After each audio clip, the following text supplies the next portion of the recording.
نحمده ونصلي ونسلم على رسوله الكريم أما بعد فأعوذ بالله من الشيطان الرجيم بسم الله الرحمن الرحيم اللهم رب اشرح لي صدري ويسر لي أمري واحلل عقدة من لساني يفقهوا قولي اللهم انفعنا بما علمتنا وعلمنا بما ينفعنا وزدنا علما وعملا وفقها في الدين يا رب العالمين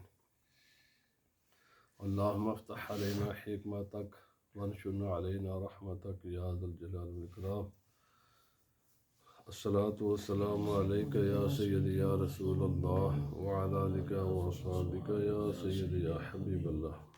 حضرات گرامی، درس سیرت النبی صلی اللہ علیہ وسلم میں بخاری شریف کی اس حدیث پر یہاں تک پہنچے تھے کہ جب رسول اللہ صلی اللہ علیہ وسلم پر پہلی وحی کا نزول ہوا، رحمت دو عالم صلی اللہ علیہ وسلم غار حرا سے گھر تشریف لائے. ام المومنین حضرت سیدہ خدیجہ رضی اللہ تعالی عنہا سے سارے احوال بیان فرمائے، اور اس وقت حضرت ام المومنین سیدہ خدیجہ رضی اللہ تعالی عنہا نے جو کچھ کلام کیا اس کلام پر گزشتہ درس ہوا تھا. آج انشاءاللہ العزیز وہاں ہی سے پہلے یہ حدیث پاک مکمل کریں گے. اگر وقت ہوا تو پھر اس پر گفتگو ہوگی. آپ فرماتے ہیں کہ فن طلقت بہ خدیجۃ حتی اتت بہ ورقۃ بن نوفل بن اسد بن عبد العزیٰ. یہ گفتگو کرنے کے بعد حضرت خدیجہ رضی اللہ تعالی عنہا رسول اللہ صلی اللہ علیہ وسلم کو اپنے چچا زاد بھائی کزن حضرت ورقہ بن نوفل بن اسد بن عبد العزیٰ جو کہ ان کے چچا کے بیٹے تھے ان کے پاس لے گئے. وَكَانَ أَمْرُ أَنْ قَدْ تَنَصَّرَ فِي الْجَاهِلِيَّةِ. تو یہ حضرت ورقہ بن نوفل یہ زمانہ جاہلیت میں یعنی رسول اللہ صلی اللہ علیہ وسلم کے اعلان نبوت سے پہلے انہوں نے عیسائیت قبول کر لی تھی. آپ جانتے ہیں کہ شہر مکہ میں صرف ایک ہی لوگ یا تو حنفی تھے، حنیف کہ جو بتوں کی پوجا نہیں کرتے تھے، اللہ رب العزت کو وحدہ لا شریک سمجھتے تھے. ان کی بھی ایک تعداد تھی. نبی پاک صلی اللہ علیہ وسلم کا خاندان حنیف ہی تھا، لیکن بہت سے لوگ مشرک تھے. لیکن مکہ معظمہ میں نہ کوئی یہودی تھا نہ کوئی عیسائی تھا. مدینہ منورہ میں یہودی تھے اور مشرک تھے، لیکن مکہ شریف میں صرف مشرک یا وہ حنیف لوگ تھے. ان میں یہ جو تھے نا ورقہ بن نوفل، انہوں نے عیسائیت قبول کی تھی. یعنی یہ کوئی پیچھے باپ دادا سے نہیں آ رہے تھے جیسے ایک خاندانی لوگ ہوتے ہیں کسی مذہب کے پیروکار، یہ ایسے نہیں تھے. انہوں نے عیسائیت قبول کی تھی اور بڑے ذہین انسان تھے. کان یکتب الکتاب العبرانیہ، یہ انجیل کو عبرانی زبان میں لکھا کرتے تھے. یعنی عربی کے بھی، عربی تو ویسے ان کی اپنی مادری زبان تھی، تو عبرانی زبان کو بھی یہ جانتے بھی تھے، لکھنا بھی سمجھنا بھی سب کچھ جانتے تھے. کان شیخاً کبیراً، اور عمر کے اعتبار سے یہ کافی بڑے ہو چکے تھے، بوڑھے ہو چکے تھے.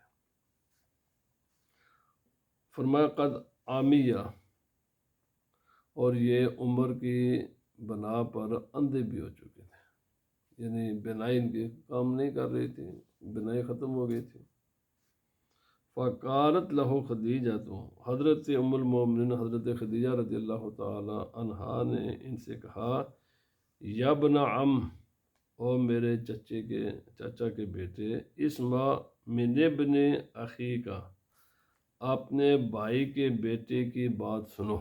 یعنی رسول اللہ صلی اللہ علیہ وسلم، میں نے پہلے حضرت ان کا جو رسول صلی اللہ علیہ وسلم کے خاندان کے ساتھ جو تعلق ہے وہ میں نے پہلے عرض کر چکا ہوں کہ یہ کچھ ہی اوپر جا کر نبی صلی اللہ علیہ وسلم کے خاندان سے مل جاتے ہیں۔ تو ظاہر بات ہے حضرت خدیجہ کا بھی وہی خاندان ہے جو رسول اللہ صلی اللہ علیہ وسلم کا خاندان ہے، تو ان کا بھی تو وہی خاندان ہوگا، چونکہ یہ چچا کے یہ اپنے دونوں چچا تائی کے بیٹے بیٹیاں ہیں، یعنی حضرت خدیجہ یہ ان کے چچا کے بھائی تھے، تو اپنے رشتہ دار تھے قریبی۔ اور ویسے بھی یہ تو فرمایا اس ماں من ابن اخی کا، اپنے بھائی کے بیٹے کی بات سنو، فقال لہ ورقہ، تو حضرت ورقہ نے رسول اللہ صلی اللہ علیہ وسلم سے پوچھا، یا ابن اخی ماذا ترى، او میرے بھائی کے بیٹے تو نے کیا دیکھا ہے، پوچھا۔ فأخبرہ رسول اللہ صلی اللہ علیہ وسلم خبر ما رآ، تو رسول اللہ صلی اللہ علیہ وسلم نے وہ ساری بات بتائی، اس کی خبر دی جو کچھ رسول اللہ صلی اللہ علیہ وسلم نے غار حرا میں دیکھا اور جو آپ کے ساتھ واقعہ پیش آیا۔ فقال لہ ورقہ، تو حضرت ورقہ نے کہا، ھذا ناموس، یہ وہ ناموس ہے، ناموس کا معنی فرشتہ، یعنی جبرائیل علیہ السلام، یا اس کا معنی وحی ہے یا جبرائیل ہے، ان میں سے ایک معنی ہے، یہ وہی جبرائیل ہیں یا یہ وہی وحی ہے، الذی نزل علی موسیٰ، جو اس سے پہلے حضرت موسیٰ علیہ السلام پر بھی نازل ہوئی ہے، حضرت عیسیٰ علیہ السلام پر بھی نازل ہوئی ہے، باقی انبیاء کرام پر بھی، یہ تو وہ وحی ہے یا یہ وہی فرشتہ جو وحی لے کر آتا ہے۔ پھر کہا، یا لیتنی فیہا جزعن، یعنی شابن قویہ، آپ نے اپنی اس خواہش کا اظہار کیا کہ کاش میں جوان ہوتا۔ زیادہ کہتے ہیں جو اس دمبے کو جو بالکل جوانی پر ہو، تو یعنی میں جوان ہوتا اور طاقتور ہوتا۔ لیتنی اکون حیا اذ یخرجک قومک، کاش کہ میں اس وقت تک زندہ رہوں کہ جب آپ کی قوم اس شہر مکہ سے آپ کو نکالے گی۔ فقال رسول اللہ صلی اللہ علیہ وسلم، جب یہ کہا تو رسول اللہ صلی اللہ علیہ وسلم نے فرمایا کہ اوا مخرجیہم، کیا میری قوم مجھے اس شہر سے نکال دے گی؟ قال نعم، یہ 13 برس پہلے کا بات ہے۔ تو حضرت جب یہ کہا نا تو انہوں نے جواب دیا، جی بالکل آپ کی قوم اس شہر میں آپ کو نہیں رہنے دے گی۔ کیوں؟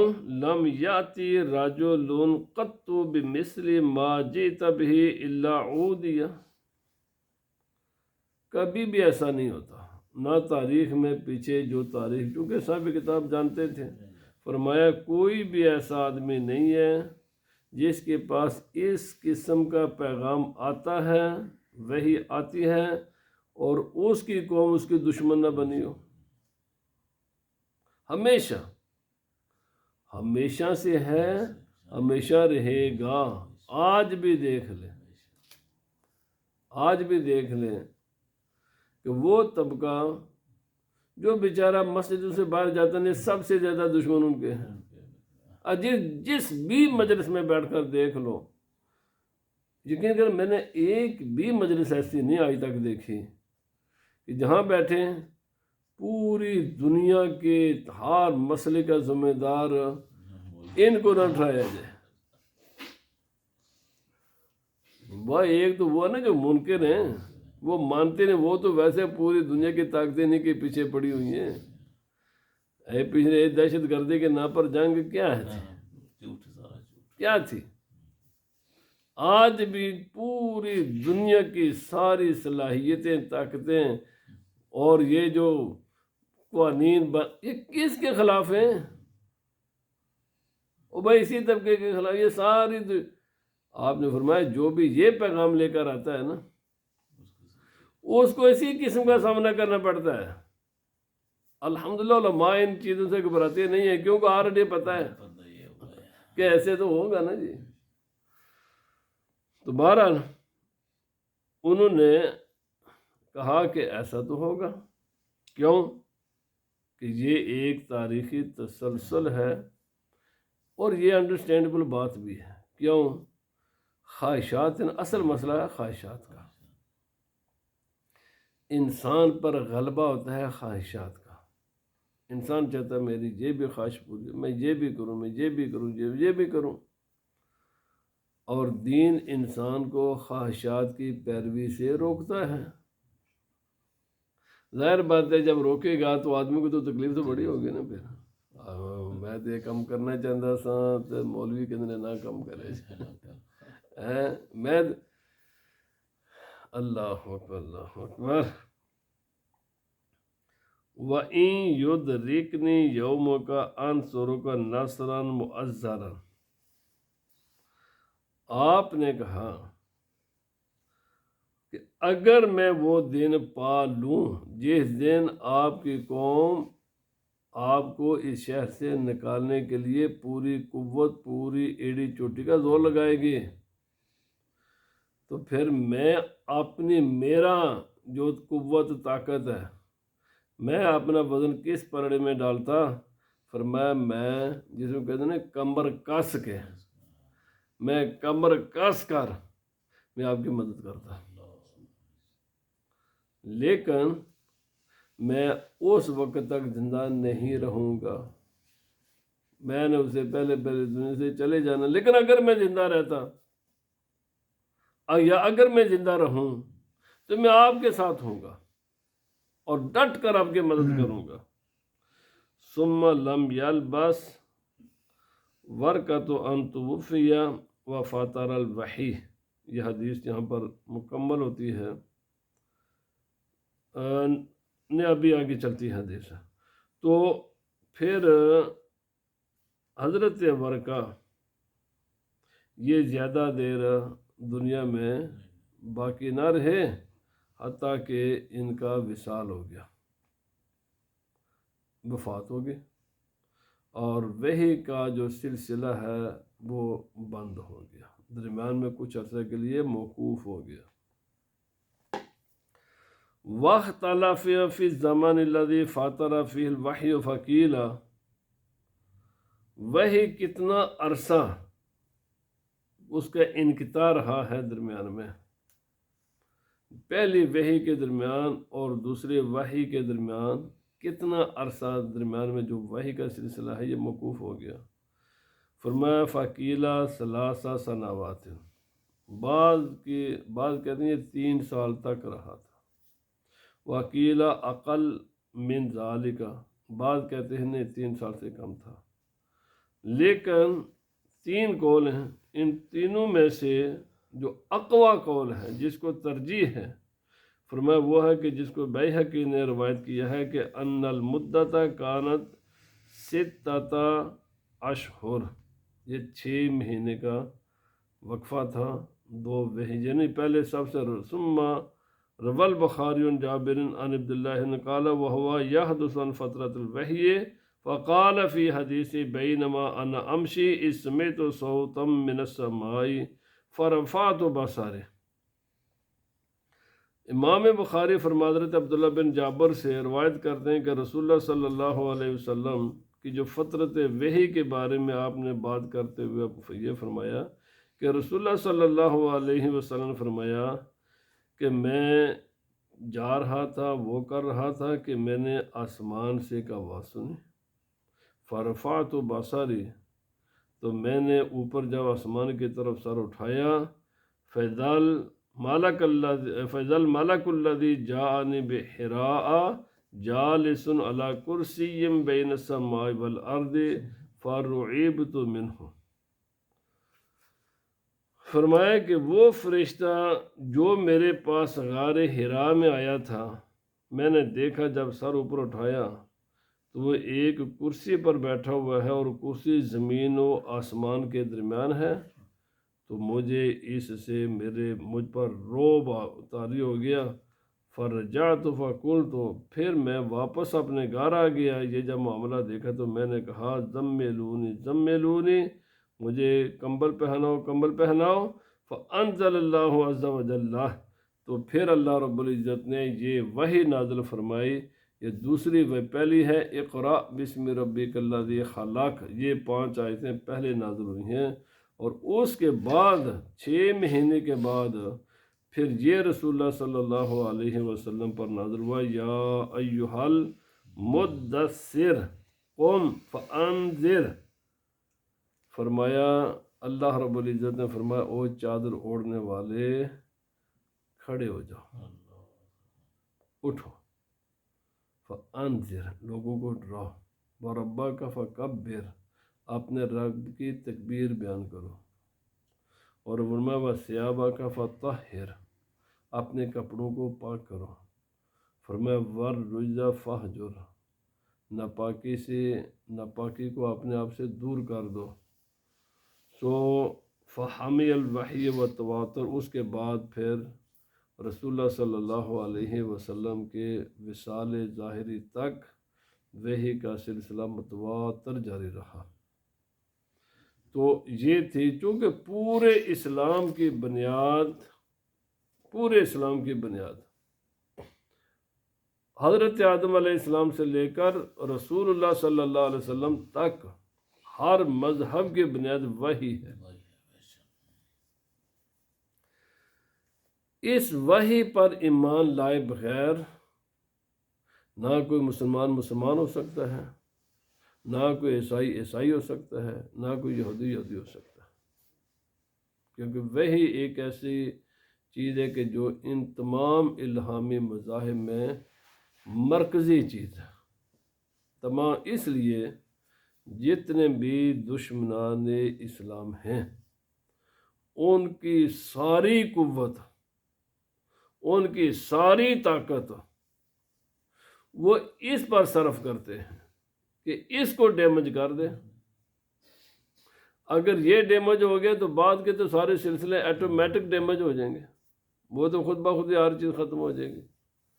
اور اس لیے جتنے بھی مستشرقین ہیں ان کی کتابیں پڑھیں، اس مقام پر وہ یعنی ویسے تو بظاہر وہ اسلام کے بڑے خیر خواہ بنتے ہیں. ان کی کتابوں میں بڑی ایسے نظر آئیں گے کہ اسلام، ہمارے لوگ بھی غلط فہمی کا شکار ہو جاتے ہیں. یاد رکھ لیں، ہر ایک کی نہ کتاب پڑھنی چاہیے بغیر علم کے، اور نہ ہی بغیر علم کے ہر ایک کی تقریر سننی چاہیے. عام انسان کو پتہ ہی نہیں چلتا کہ کیا کیا میرے ذہن میں زہر داخل کیا جا رہا ہے، پتہ ہی نہیں چلتا. ایسے وہ انداز میں بات کرتے ہیں کہ انسان کو محسوس ہی نہیں ہوتا. میں یہاں بس ضمناً ایک اور بات یاد کرتا چلا جاؤں کہ یعنی تمام آپ کو ہزاروں سینکڑوں کتابیں غیر مسلموں کی ملیں گے جو رسول اللہ صلی اللہ علیہ وسلم کی سیرت پر لکھی ہوئی ہیں. کوئی ایک دو نہیں ہے، سینکڑوں کتابیں ہیں. یہودیوں نے لکھی ہیں، عیسائیوں نے لکھی ہیں، دیگر مذاہب والوں نے لکھی ہیں، بے شمار کتابیں. خصوصاً ویسٹرن جو لوگ ہیں انہوں نے بڑی کتابیں لکھی ہیں نبی پاک صلی اللہ علیہ وسلم کی سیرت پر. الحمدللہ مسلمانوں نے بھی بہت کچھ لکھا ہوا ہے، بہت کچھ لکھا ہوا، انبار ہیں کتابوں کے. یہ جب لکھتے ہیں نا تو ظاہر بات ہے یہ دشمنی کے انداز میں لکھیں گے، پھر ان کی کتابوں کو مسلمان پڑھیں گے کیسے؟ تو وہ تو ویسے ہی پھینک دیں گے نا جب پہلے سب. یہ لکھتے گئے ہیں دوستی کے انداز، تو آہستہ آہستہ آہستہ زہر یہی حال ہر جگہ آپ کو نظر آ گئی. یہ چیز بس سیدھی سی بات ہے، اگر یہ دوست ہیں آسان، میں کلیہ بڑے آسان دیجیے، آپ بے شمار پروفیسر ملیں گے یونیورسٹیوں میں، PhD تک بڑے بڑے محدث. یعنی یقین کریں اگلے دن اصول فقہ کی بات ہو رہی تھی تو انہوں نے کہا اس وقت اصول فقہ کے سب سے ماہر ایک امریکن عورت ہے. اب مجھے بتاؤ اصول فقہ انتہائی مشکل فن ہے، اٹس ناٹ آسان، بڑا مشکل کا کام ہے. اس اصول فقہ کی مہارت ایک امریکی عورت جو مسلمان بھی نہیں ہے، اس کو اتنی مہارت حاصل کرنے کی ضرورت کیا ہے؟ وہ زہر لگان دینے نا جی، وہی بات ہے نا.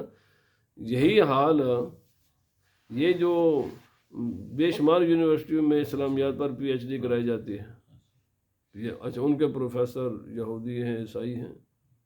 ظاہر بات ہے جو پروفیسر بنتا ہے تو وہ ایسے تو نہیں بن جاتا، تو ساری لٹریچر کا تو وہ ماہر ہوتا ہے، بہت زیادہ ماہر ہوتا ہے. جن لوگوں نے پی ایچ ڈی کی ہے اسلامیات میں نے ان سے باتیں کی کہ بھائی یہ آخر پروفیسر ہیں، آپ نے ان کے زیر نگرانی پی ایچ ڈی کی ہے، تم مسلمان ہو یا یہ ہمیں جانتے ہیں؟ تو وہ کہتے بالکل جانتے ہیں. ظاہر بات ہے وہ میں ساڈے اپنے مسلمان انہیں نہیں جانتے جنہیں وہ جانتے ہیں.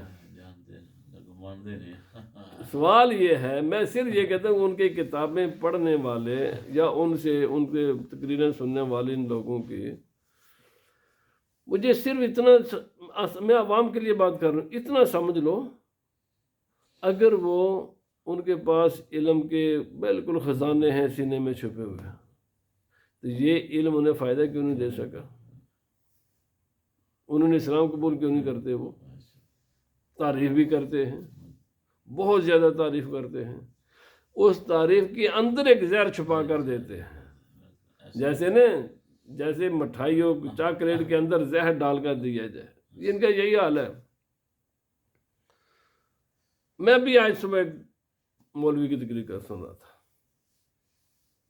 ہمارے ہی یعنی مسلمانوں کے طبقے ہی میں سے شبرات پر بات کر. میں نے کہا عام لوگ مخالفت بھی کرتے ہیں شبرات کی، بیان بھی کرتے ہیں، لیکن میں نے کہا دیکھے زہر لازم ہوگا، کتابیں بھی لکھتے ہیں. میں نے کہا یہ نہیں ہو سکتا کہ اس میں زہر نہ ہو، ذرا سنو سارا. تو میں نے وہی جا کر دیکھا آخر، چونکہ الحمدللہ اہل سنت و جماعت شبرات آ رہی ہے الحمدللہ اس اگلے ہفتے میں، تو وہ تو ماننے والے ہیں.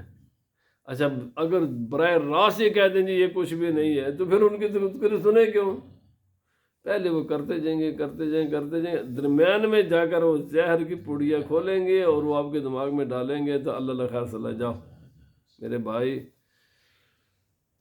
دو ہی راستے ہیں.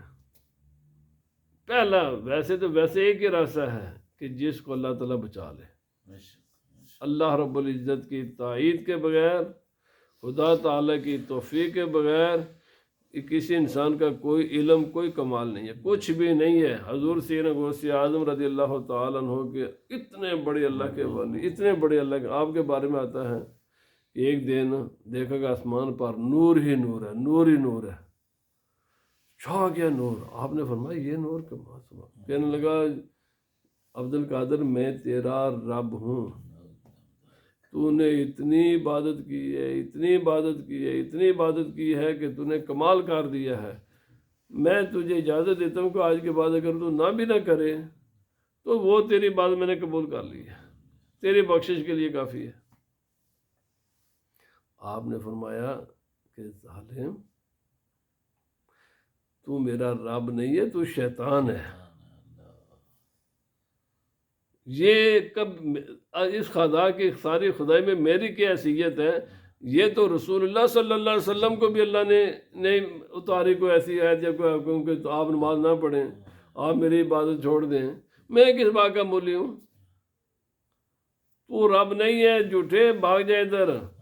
تو مجھے دھوکہ نہیں دے سکتا. میرے سامنے رسول اللہ صلی اللہ علیہ وسلم کی ذات موجود ہے، تو میرے ایمان کو مجھ سے نہیں چھین سکتا. کہنے لگا کہ کوئی 70 کے قریب جو تیرے مرتبے پر پہنچ چکے تھے، میں وہاں سے اسی دھوکے سے میں گرا چکا ہوں. تیرے پاس چونکہ علم بہت زیادہ ہے، تو آج اگر تیرا علم نہ ہوتا تو بھی تیرا بھی حال وہی ہوتا جو پچھلے 70 کا ہو چکا ہے. آج تیرے علم نے تجھے بچا لیا ہے. آپ نے فرمایا ظالم مجھے دھوکہ نہ دے. آپ نے پڑھا لا حول. آپ نے فرمایا مجھے میرے علم نے نہیں بچایا، مجھے میری رب کی رحمت نے بچایا. علم نہیں بچاتا، رب کی رحمت بچاتی ہے. اس لیے پہلی بات یہ ہے، گمراہی سے انسان نہیں بچ سکتا جب تک اللہ کی مدد بندے کے شامل حال نہ ہو. حضرت امام فخر الدین رازی علیہ الرحمہ، آپ کے بارے میں بہت بڑے منطقی، بہت بڑے فلسفی، مسلمہ شخصیت ہے۔ آپ کے جب وصال کا وقت ہونے لگا، آپ کی کتابیں پڑھ کر دیکھو نا، پھر پتہ چلے کہ علم کے کس مقام پر تھے۔ تو شیطان آ گیا، مناظرہ کرنے لگا اللہ کے وجود پر۔ جو بھی آپ دلیل دیتے وہ اس کا رد کر دیتا، علمی رد کرتا، حتیٰ کہ آپ کے پیر و مرشد وہ وضو فرما رہے تھے اور کہیں دور تھے، آپ نے یوں لوٹا لے کر پھینکا، فرمایا راضی اس کے کہ میں خدا کو بغیر دلیل کے ایک مانتا ہوں، ورنہ اس شیطان سے تیرا کوئی واسطہ پڑ گیا نا تو یہ تورے دیتا جائے گا، تو ایمان سے فارغ ہو جائے گا۔ اس لیے کہ اس کے پاس آپ یقین کریں، کسی گمراہ کی کتاب پڑھ کر دیکھیں تو صحیح نا آدمی ہل جاتا ہے۔ ہم کس بات کی معمولی ہیں؟ سیدنا فاروق اعظم رضی اللہ تعالیٰ عنہ انجیل لے کر رسول اللہ صلی اللہ علیہ وسلم کے پاس آئے، اللہ کی کتاب ہے نا، نبی صلی اللہ علیہ وسلم نے اتنا غصہ فرمایا، یہ تورات تھی آپ کے پاس، انجیل تورات تھی، تو سرکار نے فرمایا عمر آج اگر موسیٰ علیہ السلام بھی اپنے حیات ظاہری میں ہوتے نا تو انہیں بھی میری اتباع کے سوا کوئی چارہ نہیں تھا۔ فرمایا کیا قرآن تمہارے لیے کافی نہیں ہے؟ تو اس لیے اس قسم کی کتابیں، اس قسم کے بیانات علم کے بغیر سننے ہی نہیں چاہیے، سلامتی اسی میں ہے۔ اور اللہ تعالیٰ سے دعا بھی کرتے رہنے چاہیے، خصوصاً آج جمعہ کا دن ہے، سورہ کاف پڑھ کر انسان دعا کرے، یا اللہ پاک میرے ایمان کی حفاظت تو نہیں کرنی، ورنہ انسان کے اپنے بس کی بات ہی نہیں ہے۔ ہاں علماء اہل سنت کے بیانات، ان کی تقاریر، ان کی گفتگو سنتے رہنا چاہیے، وہ محفوظ ہیں الحمدللہ ثم الحمدللہ، جو پختہ علماء اہل سنت ہیں۔ ورنہ باقی ہے کسی کی بھی آپ کتاب پڑھیں گے یا گفتگو سنیں گے تو وہ تو بڑی خطرناک چیزیں، انسان تو اندازہ ہی نہیں لگا سکتے۔ اس لیے مستشرقین خصوصاً غیر مسلموں کی کتابیں لکھی ہوئیں بہت اس میں زہر ہوتا ہے، تو لیکن ان کا سب سے بڑا جو میں بات جہاں شروع کی تھی وہ یہ تھی کہ وہی پر وہ سارا زور لگاتے ہیں کہ اس کو ڈیمیج کر دیں۔ جب یہ ڈیمیج ہو جائے گا تو پھر اگلے سارے مسائل خود بخود ختم ہو جائیں گے۔ تو اس لیے انشاءاللہ یہ آپ نے پوری گفتگو سماعت سنی، یہ بخاری امام بخاری نے شروع میں اس کو ذکر کیا ہے، تو چونکہ باقی سب کا سب اسی کے اوپر پوری دین کی بنیاد اسی پر کھڑی ہوتی ہے، تو انشاءاللہ آئندہ میں عرض کروں گا اس کے نکات۔ اللہ تعالی ہمیں رسول اللہ صلی اللہ علیہ وسلم کی سچی محبت اور نصیب فرمائے۔ سبحان ربک رب العزت عما یصفون وسلام علی المرسلین والحمد للہ رب العالمین۔ سبحانک اللہم وبحمدک، اشہد ان لا الہ الا انت، استغفرک واتوب الیک۔ اقول قولی ھذا واستغفر اللہ لی ولکم ولسائر المؤمنین والمؤمنین والمسلمات والمسلمین والمسلمات، انہ غفور رحیم۔